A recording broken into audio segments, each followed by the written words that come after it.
மோடி அரசு ஒரு வெகுமக்கள் விரோத அரசு, சமூக நீதிக்கு எதிரான அரசு. இன்றைக்கு இருக்கிற மோடியை போல 1000 மடங்கு சனாதன மூளை உள்ளவர்கள் இருந்தார்கள். நாட்கோர் இந்துத்துவா இவர்களெல்லாம் அதி தீவிரமான சாதி வெறியர்கள், மத வெறியர்கள். அப்படிதான் இந்த மொழியில சொல்லணும். அன்னைக்கு மோடிக்கு பக்கத்தில் போய் ஜாங்கா பற்றி கொண்டிருக்கிறார்கள். எவ்வளவு ஒரு வெட்டக்கேடு! மோடியே எஃப்சிக்கு ஒத்தடிமை வேலை செய்யக்கூடியவர் தான், ஓபிசிக்கு எதிரிதான். அவர்களே இப்படி இருந்தால் இவர்களெல்லாம் ஏமாற்று. இவங்களுக்கு அந்த தேர்தலில் பேரம் பேசுறதுக்கு வழி அவ்வளவுதான். திமுகவிட்ட பேசிட்டு அதிமுகவிட்ட கூட்டுறது, அதிமுகவிட்ட பேசிட்டு திமுகவிட்ட உயர்த்துறது. இதை விட ஒரு கேவலம், இதை விட ஒரு பைத்தியக்காரத்தனம் இந்திய மண்ணை தவிர எங்கே நிகழும்? ஒரே நேரத்தில் 2 பேருக்கு முகத்தை காட்டி நாடகம் ஆடுறது அவமானம். நாம நினைக்கிறோம். அதை சில பேர் பெரிய கெட்டிக்காரத்தனம் நினைக்கிறாங்க. சமூக நீதி வந்தவர் தானே திருமாவளவர்கள்லாம் திமிர் வந்துருக்கு. இதெல்லாம் யாத்திரையாக நாடு வச்சுட்டு தானே இருந்திருப்பான். சமூக நீதி இருக்கிறதுனால பாட்டில் படப்படவரன்னு பள்ளிக்கூடத்தை தாண்டினான், பல்கலைக்கழகம் வந்தான், சட்டக்கல்லூரி போனான், படித்தான், அரசியலை கற்றுக்கிட்டான், வந்து கிழிக்கிறான். இதுக்கெல்லாம் காரணம் சமூக நீதி தானே. இவர்கள் மோடிக்கு பக்கத்தில் போய் நிற்கிறார்கள் என்றால் யார் நட்பு சக்தி, யார் பகை சக்தி என்று கூட கண்டுபிடிக்கிற அறிவில்லாத, ஒரு போதை இல்லாத, புத்தி இல்லாத தலைவர்களின் கைகளில் ஓபிசி சமூகம் சிக்கிக் கொண்டிருப்பதாகத்தான் நான் கருதுகிறேன். வங்கி தேர்வு அண்மையிலே நடந்தது, அதிகாரிகளுக்கான தேர்வு. அந்த தேர்வில் இடஒதுக்கீட்டை எவ்வாறு நடைமுறைப்படுத்தப் போகிறார்கள் என்பது குறித்த அறிவிப்பும் வெளியாகியிருக்கிறது. அந்த அறிவிப்பு மிகுந்த அதிர்ச்சி அளிக்கக்கூடியதாக, வேதனை அளிக்கக்கூடியதாக அமைந்திருக்கிறது. மோடி அரசு ஒரு வெகுமக்கள் விரோத அரசு, சமூக நீதிக்கு எதிரான அரசு என்பதை உறுதிப்படுத்துவதாக அந்த அறிவிப்பு அமைந்திருக்கிறது. வங்கி அலுவலர் தேர்வு, அதில் இடஒதுக்கீட்டை நடைமுறைப்படுத்துவதற்கான அறிவிப்பு, அண்மையில எக்கனாமிக்கலி வீக்கர் செக்ஷன்ஸ் என்ற பெயரில் முன்னேறிய சமூக பிரிவினர், ஃபார்வர்ட் கம்யூனிட்டிஸ், அவர்களுக்கு பொருளாதார அடிப்படையில் இடஒதுக்கீடு வழங்குவதற்கான சட்டத்தை கொண்டு வந்தார்கள். உச்ச நீதிமன்றம் ஏற்கனவே ஒரு வரம்பு விதித்திருக்கிறது. மொத்த ஒதுக்கீடு 50 விழுக்காடாக இருக்க வேண்டும், அதற்கு மேல் போகக்கூடாது. இடஒதுக்கீடு இல்லாத புது பிரிவினருக்கான இடங்கள் 50 விழுக்காடு இருக்க வேண்டும். இதுதான் உச்ச நீதிமன்ற தீர்ப்பின் வரையறை. அன்ரிசர்வ்டு கேட்டகரிஸ் அல்லது ஓபன் காம்படிஷன், அந்த பிரிவு 50 விழுக்காடு இருந்தே தீர வேண்டும். அதுதான் சீலிங். அதனால்தான் தமிழ்நாட்டிலே கூட 69 விழுக்காடு சர்ச்சைக்குரியதாக மாறியது. பிறகு போராட்டம் நடத்தி அதை அரசமைப்பு சட்டத்தின் அட்டவணையிலே இணைத்து, 9வது அட்டவணையிலே இணைத்து ஒரு பாதுகாப்பை உறுதிப்படுத்தி இருக்கிறார்கள். ஆனால் உண்மையிலேயே 50 விழுக்காடு தான். 19 விழுக்காடு அவ்வப்போது இடங்களை மட்டும் உயர்த்தி கொண்டது. ஏதோ ஒரு வகையில் 69 விழுக்காடு இந்த நடைமுறையிலே இருப்பதாக நாம் ஆறுதல் அடைகிறோம். ஆக இந்தியா முழுவதும் எல்லா மாநிலங்களிலும் இடஒதுக்கீடு என்பது மத்திய அரசுக்கான இடஒதுக்கீடாக இருந்தாலும், மாநில அரசுக்கான இடஒதுக்கீடாக இருந்தாலும் 50 விழுக்காட்டை தாண்டக்கூடாது என்பது அந்த வழக்கில் உச்ச நீதிமன்றம் தந்திருக்கிற வரையறை. அப்படிப்பட்ட நிலையில் எக்கனாமிக்கலி வீக்கர் செக்ஷன் என்கிற பொருளாதாரத்தில் நலிவடைந்த பிரிவினர் என்னும் பெயரில் சமூகத்தில் முன்னேறிய நிலையை எட்டியவர்களுக்கு வழங்கினார். அந்த 10% இடஒதுக்கீட்டை எதிலிருந்து எடுப்பார்கள் என்கிற கேள்வி எழுந்தது. 50 விழுக்காடு பொது பிரிவினருக்கு இருந்தே ஆக வேண்டும் என்கிற போது இந்த 10 விழுக்காட்டை எதிலிருந்து எடுக்க முடியும்? ஏற்கனவே மத்திய அரசு தருகிற இடஒதுக்கீடு எஸ்சிக்கு ஷெட்யூல் காஸ்ட் 15 விழுக்காடு, எஸ்டிக்கு பழங்குடி மக்களுக்கு 7.5 விழுக்காடு, ஆக மொத்தம் 22.5 விழுக்காடு நீண்ட காலமாக நடைமுறையில் இருக்கிறது. மண்டல் பரிந்துரை நடைமுறைக்கு வந்ததும் ஓபிசிக்கான இடஒதுக்கீட்டை வழங்க VP சிங் அவர்கள் முடிவெடுத்து தீர்மானித்து வழங்க முன்வந்த போது ஓபிசி மக்களுக்குரிய மக்கள் தொகை அடிப்படையில் இடஒதுக்கீட்டை வழங்க முடியாத ஒரு நிலையை இந்திரா சஹானி வழக்கு ஏற்படுத்திவிட்டது. 50 விழுக்காடு பொதுப்பிரிவினருக்கு இருந்தே தேர வேண்டும் என்கிற ஒரு உச்சவரம்பு விதிக்கப்பட்ட நிலையில் SC/STக்கு 22.5 போக ஓபிசிக்கு 27 அல்லது 27.5 தான் வழங்க முடியும். ஏனென்றால் பொதுப்பிரிவில் 50 விழுக்காடு வைத்தாக வேண்டும். அதில் யாரும் கை வைக்க கூடாது. 50% ஓப்பன்ல எடுத்து வச்சுக்கணும், 50% எடுத்து வச்சுக்கணும். மிச்சத்தில் நீங்க ஏதாவது வேணாலும் பங்கு போட்டுருங்க. அது ஏற்கனவே SC/STக்கு 22.5 கொடுக்கப்பட்டு இருக்கிறோம். அது 1971 எடுத்த சென்சஸ். அதன் பிறகு 2000 2020 ஆகும். கிட்டத்தட்ட 50 ஆண்டுகள் கடந்த நிலையில் எவ்வளவு மக்கள் தொகை கூடியிருக்கும் என்பதை நீங்கள் எண்ணி பார்க்க வேண்டும். அந்த மக்கள் தொகை அடிப்படையிலே SCக்கு இடஒதுக்கீடு இல்லை. அந்த மக்கள் தொகை அடிப்படையில் 2011 ஆண்டு எடுக்கப்பட்ட மக்கள் தொகை அடிப்படையில் STக்கு இடஒதுக்கீடு இல்லை. அப்படி தர முடியாத அளவுக்கு சீலிங் வைக்கப்பட்டு விட்டது. 50% பொதுப்பிரிவு இருந்தே ஆக வேண்டும். அதனால்தான் ஓபிசிக்கு கூட அந்த 22.5 போக 27 விழுக்காடு தான் தர முடியும் என்கிற நிலை ஏற்பட்டு மண்டல் பரிந்துரை அடிப்படையில் 27% தான் ஓபிசிக்கு வழங்கப்படுகிறது. ஓபிசி என்றால் நான் பிராமின்ஸ், நான் ஷெட்யூல் காஸ்ட், நான் ஷெட்யூல் டிரைப்ஸ். தலித் அல்லாத, பிராமணர் அல்லாத மற்றவர்கள் அதர் பேக்வர்ட் கிளாஸ். அவங்களே அதர் பேக்வர்ட் கிளாஸஸ் அப்படின்னு சொல்றாங்க. அப்படின்னா ஒரிஜினலி பேக்வர்ட் கிளாஸஸ் யாரு? யாரும் இன்னொரு பேக்வர்ட் கிளாஸ் இருக்கிறாங்க, அவங்க தான் அவங்க அதர் பேக்வர்ட் கிளாஸ். அந்த பேக்வர்ட் கிளாஸ் யாரும் அவங்க தான் schedule caste, schedule tribes. Schedule காஸ்டுக்கும் ஷெட்யூல் ட்ரைப்ஸுக்கும் கான்ஸ்டிடியூஷனலி பேக்வர்ட் கிளாஸ் தான் பேரு. அவங்களும் பேக்வர்ட் கிளாஸ் தான் அர்த்தம். அவங்களை ஷெட்யூல் பண்ணதுனால ஷெட்யூல் பேக்வர்ட் கிளாஸ். ட்ரைபல் வந்து ஷெட்யூல் பண்ணதுனால அவங்க ஷெட்யூல் ட்ரைப்ஸ், அவங்க ட்ரைபல் பேக்வர்ட் கிளாஸ். சொல்ல போனா அப்படிதான் அழைக்கணும். எஸ்சி மக்களை ஷெட்யூல்டு பேக்வர்ட் கிளாஸ் SBCன்னு அழைக்கணும். ட்ரைபல்ஸை ட்ரைபல் பேக்வர்ட் கிளாஸ் அப்படின்னு அழைக்கணும். அப்படி அழைத்தாதான் இவங்களுக்கு பேர் ஓபிசி, அதர் பேக்வர்ட் கிளாஸ். இந்த அதர் பேக்வர்ட் கிளாஸ்க்கு 27%.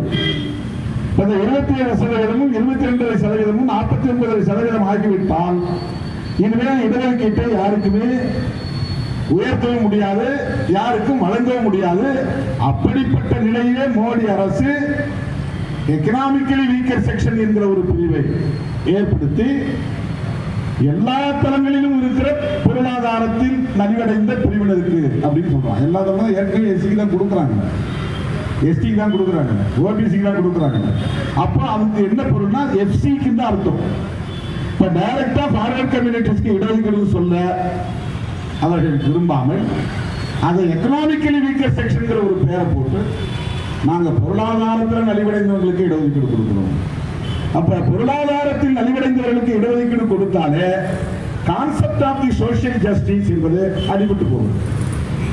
சமூக நீதி என்பது எந்த நோக்கத்திற்காக வழங்கப்பட்டதோ வழங்கப்படுகிறதோ, எதற்காக அந்த சொல்லாடல் இங்கே நடைமுறைப்படுத்தப்படுகிறதோ, ஏன் பொருளாதார நீதினு சொல்லல, ஏன் அரசியல் நீதினு சொல்லல, ஏன் பண்பாட்டு நீதினு சொல்லல? அப்படி எதுவும் இல்லையா? சோசியல் ஜஸ்டிஸ் இருக்கும்போது பொலிட்டிக்கல் ஜஸ்டிஸ் இருக்கக்கூடாதா? சோசியல் ஜஸ்டிஸ் இருக்கும்போது எக்கனாமிக்கல் ஜஸ்டிஸ் இருக்கக்கூடாதா? சோசியல் ஜஸ்டிஸ் இருக்கும்போது கல்ச்சுரல் ஜஸ்டிஸ் இருக்கக்கூடாதா? அதெல்லாம் நம்ம யாரும் பயன்படுத்தல. இப்ப சோசியல் ஜஸ்டிஸ் சொல்றதுக்கு என்ன காரணம்னா, பொருளாதாரத்தில் ஒருத்தன் வளர்ச்சி அடைந்திருந்தாலும் ஒருவன் சூத்திரன், அவன் இழிவானவன், அந்த இழிவு அவனுக்கு இருக்கிறது. பொருளாதாரத்தில் வளர்ச்சி அடைந்திருந்தாலும் ஒருவன் அன்டச்சபிள், அவன் தீண்டப்படாதவனாக இந்த சமூகத்தில் நடத்தப்படுகிறான். கல்வியை வளர்ச்சி அடைந்திருந்தாலும், அரசியல் அதிகாரத்தில் அவன் உயர்ந்திருந்தாலும், பொருளாதாரத்தில் அவன் வளர்ச்சி அடைந்திருந்தாலும் சமூக தகுதி அவனுக்கு இல்லை, சோசியல் ஸ்டேட்டஸ் என்பது இல்லை. இதுதான் அதிலே கணக்கில் எடுத்துக் கொள்ளப்பட்டது. மிகப்பெரிய ஜாம்பவான்கள் ஜவஹர்லால் நேரு போன்றவர்கள் அன்றைக்கு ஆட்சியில் இருந்த காலம். அவர்கள் சாதாரணமான ஆளும் கிடையாது, பழந்தின்று கொட்டை போட்டவர்கள். அவர்களுக்கு தெரியாதா அவர்களை ஏமாற்றி விட முடியுமா? நேரு காலத்தில் இருந்த இன்றைக்கு இருக்கிற மோடியை போல 1000 மடங்கு சனாதன மூளை உள்ளவர்கள் இருந்தார்கள்.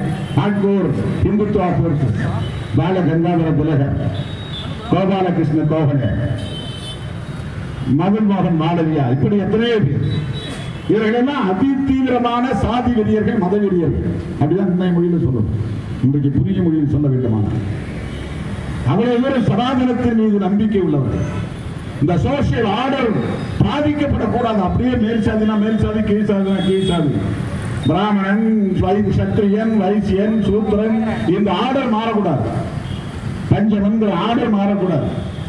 இது இறைவன் விதித்தது, ஆண்டவன் கட்டளை இது, ஆண்டவனே உருவாக்கிய சமூக அமைப்பு இது. இதில் எந்த மாற்றமும் ஏற்படக்கூடாது. ஆட்சி மாற்றம் ஏற்படலாம், வெள்ளக்காரன் வந்து நாட்டை ஆளலாம், முஸ்லீம்கள் வந்து நாட்டை ஆளலாம், யார் வேணாலும் நாட்டை ஆளலாம். சோசியல் ஆர்டர் டிஸ்டர்ப் ஆகக்கூடாது. அவ்வளவு மோசமான சனாதன மூளை கொண்டவர்கள் இருந்த காலத்தில் தான் அவருக்கு மட்டும் அந்த அளவுக்கான ஒரு இன்டலெக்சுவல் கெப்பாசிட்டி இல்லைன்னா இந்த சனாதன மூளைகளை வென்று இருக்க முடியாது.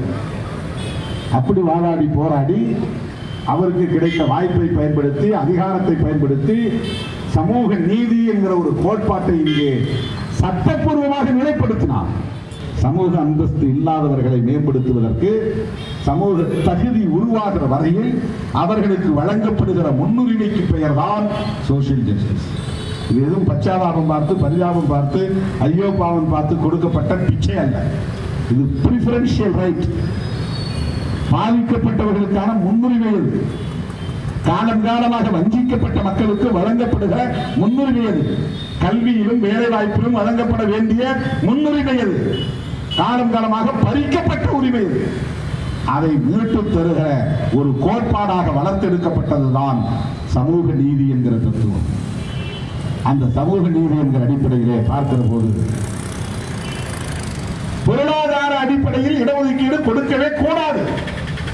இவனுக்கு சூத்திரப்பட்டம் இருப்பதால் அவனுக்கு சமூக நீதி தேவைப்படுகிறது. அவனுக்கு தீண்டப்படாதவன் என்கிற இழிவு இருப்பதனால் அவனுக்கு சமூக நீதி தேவைப்படுகிறது.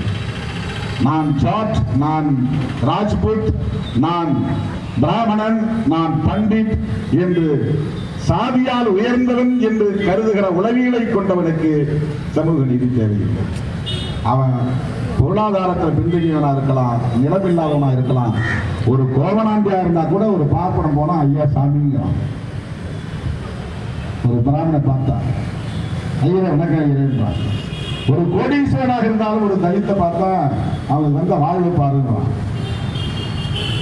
இந்தியாவின் துணை பிரதமர் பாபு ஜெகஜீவன் ராம் அவர்கள் வகிக்காத பதவி இல்லை.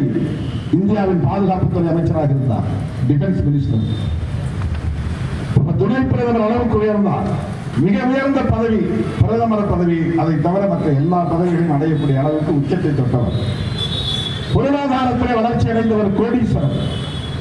எத்தனை இடங்களில் அவருக்கு திராட்சை தோட்டம் இருக்கு கூட அவருக்கு தெரியாது, எத்தனை இடத்துல ஆப்பிள் தோட்டம் இருக்குன்னு தெரியாது, எங்க சொத்து இருக்குன்னு தெரியாது. அவ்வளவு பெரிய உத்தரப்பிரதேசத்தில் சுவாமி ஜெகஜானந்தா சிலையை திறந்துவிட்டு அவர் கீழே இறங்கியதும் அந்த சிலைக்கு கங்கா ஜலத்தை ஊற்றி தீர்த்து கழித்தார். இங்கதான் சோசியல் ஜஸ்டிஸ் தேவைப்படுகிறது. ஏன் சோசியல் ஜஸ்டிஸ் தேவைப்படுகிறது? இந்த அளவுக்கு உயர்ந்த ஜெகஜீவன் ராம் அவர்களை இந்த சமூகம் உயர்ந்த சாதி என்று ஏற்றுக்கொள்ளவில்லை.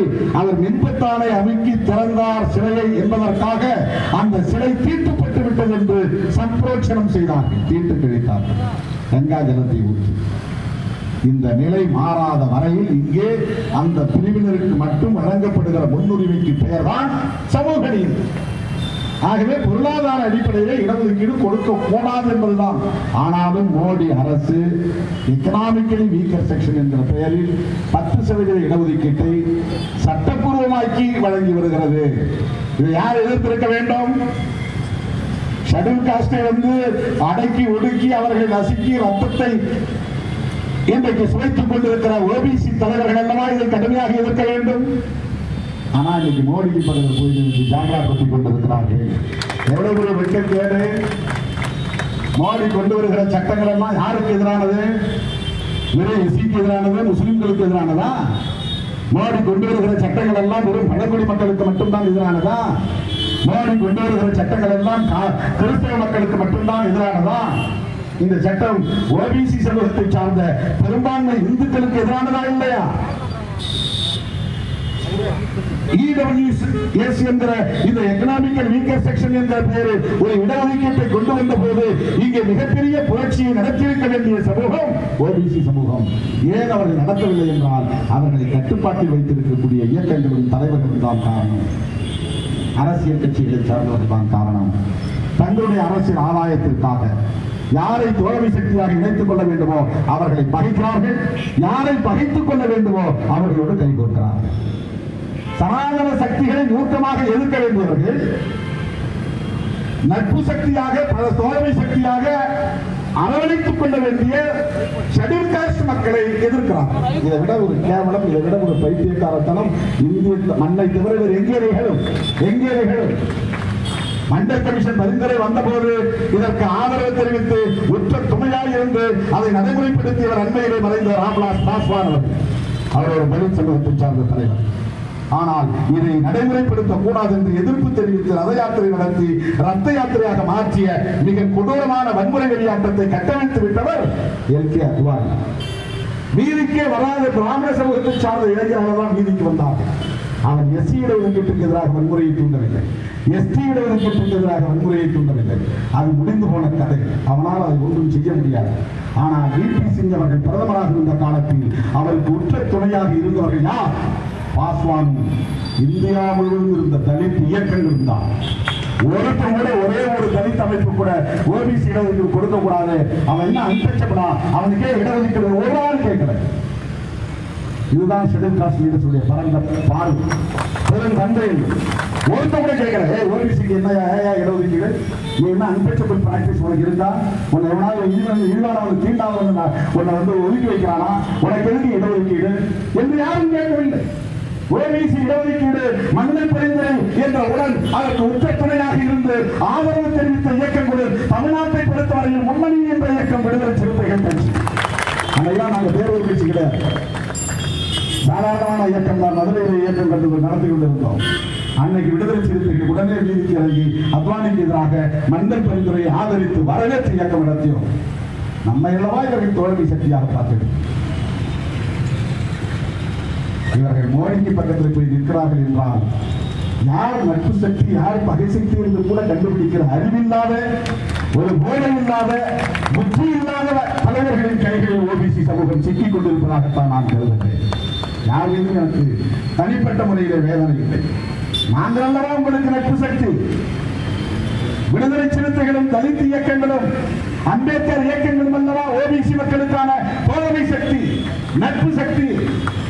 அன்றைக்கு எவ்வளவு பெரிய வன்முறை வெளியாட்டத்தை அத்வானி நடத்தினார். ரத யாத்திரை என்ற பெயரால் நடந்த அந்த வன்முறை வெளியாட்டம் யாருக்கு எதிராக நடந்தது? எதற்கு எதிராக நடந்தது? ஓபிசி மக்களுக்கு எதிராக நடந்த வன்முறை வெளியாட்டம் அல்லவா?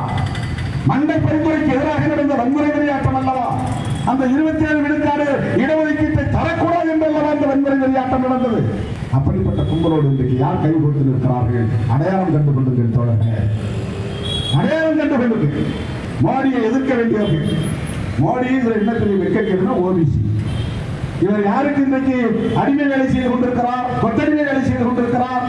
மோடியும் அந்த பார்வர்ட் கம்யூனிட்டி என்கிற முன்னேறிய சமூகத்திற்கு கொத்தடிமை வேலை செய்து கொண்டிருக்கிறார், சனாதனத்தை பாதுகாத்துக் கொண்டிருக்கிறார்.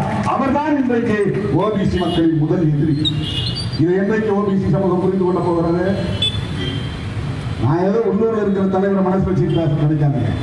மோடியே எஃப்சிக்கு கொத்தடிமை வேலை செய்யக்கூடியவர் தான், ஓபிசிக்கு எதிரிதான். அவர்களே இப்படி என்றால் இவர்களே தான் ஏமாற்று. இவங்களுக்கு அந்தந்த தேர்தலில் பேரம் பேசுறதுக்கு வழி இல்லை, அவ்வளவுதான். திமுகவிட்ட பேசிட்டு அதிமுகவிட்ட கூட்டுறது, அதிமுகவிட்ட பேசிட்டு திமுகவிட்ட உயர்த்துறது, பெரிய கெட்டிக்கார தலைவர் நினைச்சுட்டு இருந்தாங்க. அதுவே ராஜாவோட அவமானம் நாம நினைக்கிறோம். ஒரே நேரத்தில் 2 பேருக்கு முகத்தை காட்டி நாடகம் ஆடுறது அவமானம் நாம நினைக்கிறோம். அதை சில பேர் பெரிய கெட்டிக்கார தலைவர் நினைக்கிறாங்க. எந்தெந்தைக்கும் விடுதலை சிறுத்தைகள் கொள்கை அடிப்படையில், கோட்பாட்டு அடிப்படையில் ஓபிசி சமூகத்தினரோடு கைகோர்த்து நிற்கிறோம். தேர்தல் அரசியலுக்கு வராத காலத்திலேயே 1990 1999 வரையில் விடுதலை சிறுத்தைகள் கட்சி தேர்தலை புறக்கணித்த இயக்கம் இது. அன்றைக்கே மந்தை பரிந்துரையை வரவேற்று ஆதரித்து பல பொதுக்கூட்டங்களை ஆர்ப்பாட்டங்களை மதுரை மண்ணிலே நடத்திய வந்தான் திருமாவளவன். அன்றைக்கு ஆதரித்திருக்கிறோம். அன்றைக்கு யாருக்கும் ஓபிசிக்கு போய் ஓட்டு கேட்க போறது என்னெல்லாம் கிடையாது. சிதம்பரத்தில் போய் போட்டி போட போறதெல்லாம் கற்பனை கூட நான் நினைக்கவில்லை. எம்பிசி ஓபிசி சமூகத்தில் வாக்குகளை சேகரிக்க வேண்டிய தேவை இருக்கும் என்றெல்லாம் நாம் நாடகமாடவில்லை. அன்றைக்கு வெள்ளந்தியோடு எப்படி அதை நாம் வரவேற்றோமோ, எப்படி அதை ஆதரித்தோமோ, அதே நிலையில் இன்றைக்கும் விடுதலை சிறுத்தைகள் கட்சியின் சார்பில் நடத்துவோம். அதைத்தான் தோழர் ரவிக்குமார் அவர்கள் இங்கே சுட்டிக்காட்டினார்.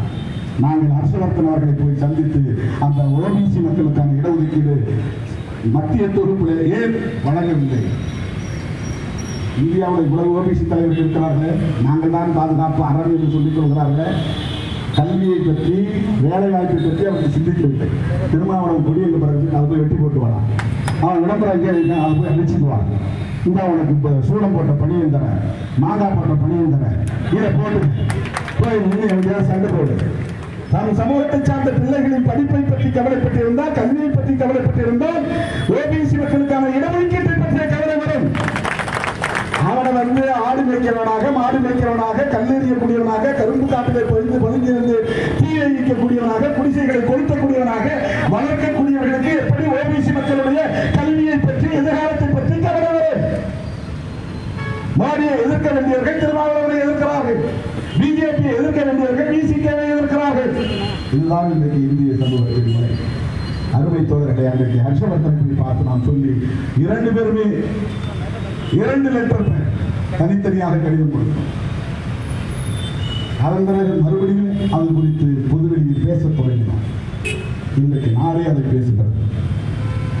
அதே போல இந்த வங்கி தேர்வு, அலுவலர் தேர்வு எவ்வளவு பெரிய கொடுமையிலே இவன் 10% 50% தானே எடுக்கணும், 5% கேட்டகரியில் தானே எடுத்துக்கணும். இது ரிசர்வ் கேட்டகரி தானே. இது ஏற்கனவே அரசியல் சட்டத்தின்படி பாதுகாப்பு செய்யப்பட்டவர்கள் தானே, உறுதி செய்யப்பட்டவர்கள் தானே. ஏற்கனவே மக்கள் தொகை அடிப்படையில் இல்லாமல் குறைவான எண்ணிக்கையில் இருக்கிற இடஒதுக்கீடாயிற்று. 21 விழுக்காடு எஸ்சிக்கு தர வேண்டும், 15 விழுக்காடு தான் இருக்கிறது. எஸ்டி விழுக்காடு உழைக்கப்பட வேண்டும். ஓபிசி விழுக்காடு 60-70 பேர் தரப்பட வேண்டிய விழுக்காடு 27 தான் தருகிறார்கள். இதில் கை வைக்கக்கூடிய துணிச்சலர்களுக்கு எப்படி வந்தது? எல்லா ஓபிசி தலைவர்களும் மோடியின் காலடியில் வீழ்ந்து கிடப்பதால் இந்த துணிச்சல் வருகிறது. இந்தியாவோட யாராவது ஒருத்த வாய் திறந்திருக்கிறானா? யாராவது ஒரு அரசியல் கட்சி தலைவர்கள்? இவ்வளவு பெரிய அநியாயம் நடந்திருக்கிறது, அநீதி நடந்திருக்கிறது. 2% தலித்துடைய இடஒதுக்கீட்டிலிருந்து பறிக்கிறான் என்றால் 14 பேர், 100க்கு 2 தான் 14 பேர், 14 28 பேருக்கான வாய்ப்பு பறிக்கப்படுகிறது. 28 எஸ்சி அதிகாரியாக வரக்கூடிய வாய்ப்பு பறிக்கப்படுகிறது. 6% ஓபிசிக்கு, 100க்கு 6, 14 கணக்கு பண்ணுங்க, 6 10 60 6 24 84 பேருடைய வாய்ப்பு பறிக்கப்படுகிறது. ஓபிசி சமூகத்திலிருந்து 84 பேர் பயன்பெறக்கூடிய வாய்ப்பு தட்டி பறிக்கப்படுகிறது. இவர்கள் யாருமே தட்டி கேட்கவில்லை. இது தொடர்ந்தால் என்ன ஆகும்? இடஒதுக்கீடு என்பது இல்லாமல் போகும். அதுதான் அவன் நோக்கம். அவன் எதுக்கு ஆட்சி வந்திருக்கிறான்? சமூக நீதியை குழி தோண்டி பறிக்க வேண்டும், புதைக்க வேண்டும்.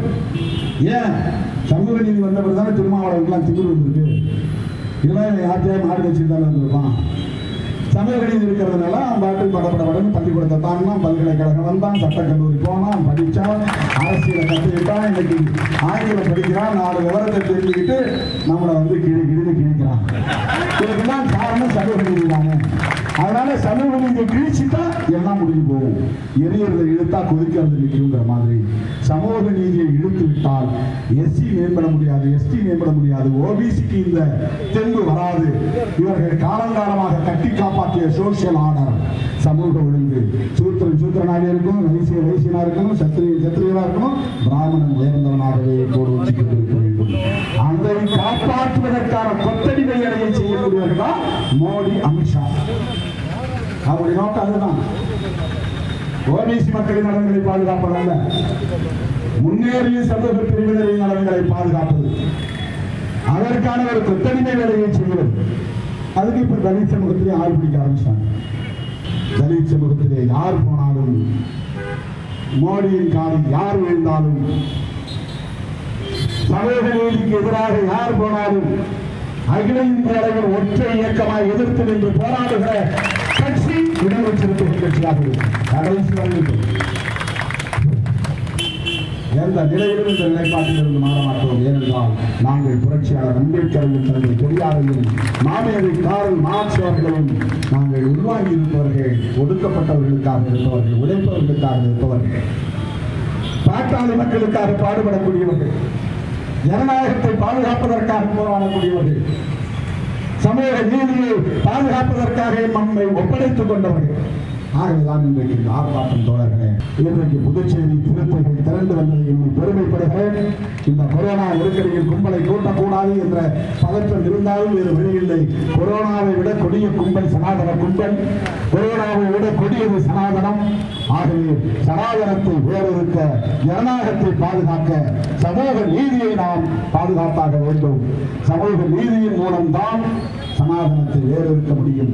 சமூக நீதியின் மூலம்தான் ஜனநாயகத்தை பாதுகாக்க முடியும்.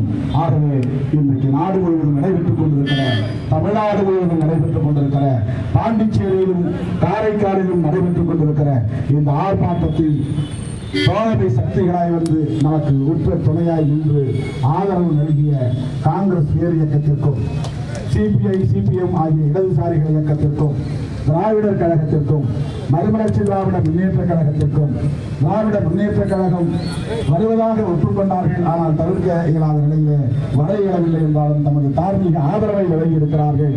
தார்மீக ஆதரவை வழங்கியிருக்கிற திராவிட முன்னேற்ற கழகத்திற்கும், மனிதநேய மக்கள் கட்சிக்கும், பங்கேற்ற அத்தனை தோழமை அமைப்புகளுக்கும் என்னுடைய நெஞ்சார்ந்த நன்றியை தெரிவித்து, மோடி அரசு அந்த வங்கி தேர்வை உடனடியாக ரத்து செய்ய வேண்டும். ஏற்கனவே வழங்கப்பட்ட இடஒதுக்கீட்டை எஸ்சி எஸ்டி ஓபிசி மக்களுக்கு முழுமையாக வழங்க முன்வர வேண்டும். மருத்துவ கல்வியின் மத்திய தொகுப்பில் ஓபிசி மக்களுக்கான 50 விழுக்காட்டை உடனடியாக வழங்க வேண்டும் என்கிற கோரிக்கைகளை வலியுறுத்தி இந்த வாய்ப்புக்கு நன்றி கூறி விடைபெறுகிறேன். நன்றி, வணக்கம். பசங்களுக்கு சொல்லி தரணும். ஆம்பளத்தனன்றது பெண்களை பார்த்தோன்னே ஆணுறுப்பை தூக்கி காட்டுறது இல்லடா. ஆம்பளத்தனைன்றது பெண்களை மரியாதையாக நடத்துவது, தன் சகோதரியாக நடத்துவது, தன் தோழியாக நடத்துவது அப்படின்னு ஒழுக்கத்தை முதல்ல அங்க சொல்லி கொடுங்க. அங்கிருந்து ஆரம்பிங்க. மீசையை திருகி கொண்டு பெண்களுக்கு எதிராக வீரவசமா பேசுற வேலையை சனாதன கும்பல் நிறுத்தலன்னா